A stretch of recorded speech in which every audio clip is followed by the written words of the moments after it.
Shielded arc welding is usually accomplished by means of an electric arc formed between the work and a coated metallic electrode. Let's see what happens.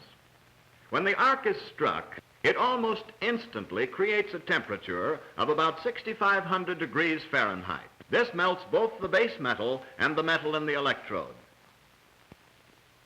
The metal from the electrode is melted off in tiny droplets, is carried across the arc and mixed with the molten base metal. The force of the arc and the forward travel of the electrode causes the mixed molten metal to be pushed to the rear of the crater, where it cools to form a bead.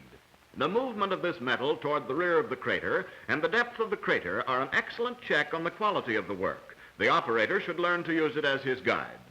At the same time that the metal is melting, the coating on the electrode is being consumed. This takes place slower than the melting of the electrode, which shields the arc and helps direct the flow of metal. It also permits the use of higher currents, with the resultant faster deposit of weld metal.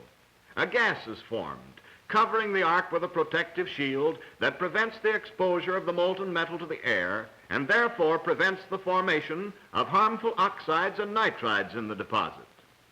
Also from the coating, chemicals acting as cleansing agents enter into the metal to help to remove the impurities. These chemicals with the impurities float to the top and, cooling, form a coating or slag over the bead. This slag causes the molten metal to cool more slowly and has an annealing effect.